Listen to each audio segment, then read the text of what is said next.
Mesdames et messieurs, chers invités. Aujourd'hui, permettez-moi d'ouvrir cette célébration par un hommage vibrant à toutes les femmes du Sénégal et du monde. Sous vos applaudissements chaleureux, nous allons accueillir le message fort et inspirant de Monsieur le Premier ministre Ousmane Sonko, qui, fidèle à sa vision résolue, continuera de tracer la voie d'un Sénégal prospère, équitable et résolument tourné vers l'avenir. Merci infiniment, Monsieur le ministre secrétaire général du gouvernement, Madame la secrétaire d'État auprès du Premier ministre chargé des relations avec les institutions, ainsi qu'à l'ensemble des collaborateurs et collaboratrices ici présents. Chères femmes, chers invités, c'est avec une immense joie et une profonde conviction que je m'adresse à vous en cette journée si symbolique. En tant que chef du gouvernement, je suis particulièrement honoré de partager ce moment avec vous. Permettez-moi d'abord une petite anecdote personnelle. En arrivant, j'ai découvert que la tenue blanche était à l'honneur. Ma propre tenue blanche n'était absolument pas préméditée, il s'agit d'une pure coïncidence, mais elle prend tout son sens dans ce cadre où la pureté des intentions et l'unité nous rassemblent. Lorsque j'ai demandé le programme de la journée, on m'a parlé de plusieurs panels prévus. J'avoue avoir été surpris, nous sommes un jour ouvrable, juste après la Journée internationale des droits des femmes. Plutôt que de débattre en panel toute la journée, ne devrions-nous pas plutôt retourner à nos postes de travail pour concrétiser les avancées que nous défendons? Cela dit, je suis ravi d'être parmi vous, même si mon temps est malheureusement limité. Dès 10 heures, une importante réunion m'attend au palais. Ces quelques minutes que je vous consacre sont cependant essentielles pour réaffirmer l'importance capitale que revêtent les femmes dans toute société digne de ce nom et singulièrement dans la nôtre. Au Sénégal, nous avons été élevés dans une culture du « vivre ensemble » harmonieux, où nos mères, nos sœurs, nos épouses occupent une place centrale.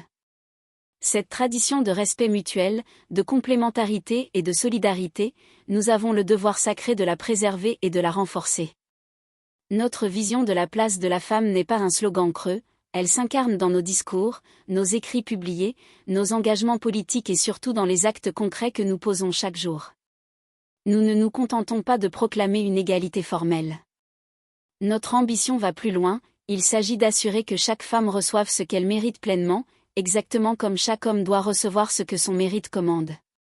Cela passe par une égalisation réelle des opportunités, mais aussi, quand c'est nécessaire, par des mesures positives et cibler une forme de discrimination positive temporaire afin de combler les retards historiques accumulés et permettre aux femmes de rattraper pleinement leur place. Les faits sont têtus et parlent d'eux-mêmes. Lorsque j'étais à la tête de l'administration fiscale, je répétais souvent que confier davantage de responsabilités financières aux femmes constituait l'un des remèdes les plus efficaces contre la corruption. Les statistiques internationales et nationales le confirment sans ambiguïté, les femmes sont statistiquement beaucoup moins impliquées dans les détournements, tant en fréquence qu'en montant. Elles gèrent les ressources avec plus de rigueur, de probité et de sens des responsabilités. De la même manière, les données carcérales sont éloquentes, les femmes ne représentent que 3,4% de la population pénale au Sénégal. Cela signifie que 96,6% des infractions graves sont commises par des hommes. Ces chiffres ne sont pas anodins, ils démontrent une plus grande propension des femmes à respecter la loi, les normes sociales et les engagements collectifs. Un pays qui veut avancer sérieusement ne peut se priver de cette force morale, de cette intégrité et de cette fiabilité. C'est pourquoi notre gouvernement s'engage résolument à mettre en œuvre des mesures tangibles et immédiates. Parmi elles, je peux d'ores et déjà annoncer une réforme foncière ambitieuse, particulièrement en milieu rural, qui visera à garantir un accès réel et sécurisé des femmes à la terre. Rappelons que ce sont majoritairement les femmes qui assurent le travail agricole quotidien en zone rurale, leur exclure l'accès à la propriété foncière est une injustice criante et un frein majeur au développement économique inclusif. De même, nous poursuivrons l'effort pour accroître massivement la présence des femmes à des postes de responsabilité à tous les niveaux.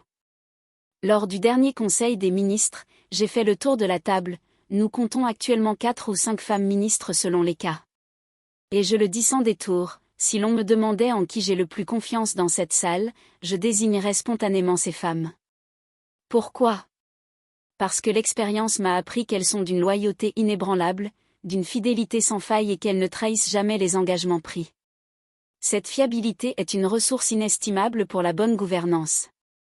À la primature même, nous avons impulsé plusieurs initiatives concrètes en faveur des femmes, la création prochaine d'une crèche au sein des locaux, un projet déjà bien avancé grâce au travail de Madame Barr qui bénéficiera non seulement au personnel de la primature, mais potentiellement à tous les fonctionnaires du quartier.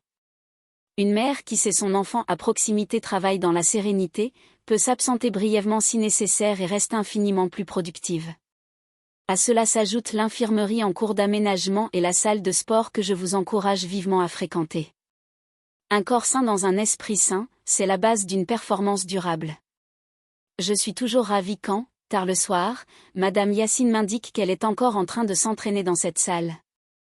Cette ambition pour les femmes, je la porte depuis toujours. À l'époque où j'étais députée, je consacrais déjà une partie de mon indemnité parlementaire à soutenir les transformatrices de produits agricoles à Casamance. Aujourd'hui, je veux que vous, femmes du Sénégal transformatrices, lingère célébrée récemment dans le Waalo, citoyennes engagées, soyez au cœur de la révolution économique et sociale que nous menons.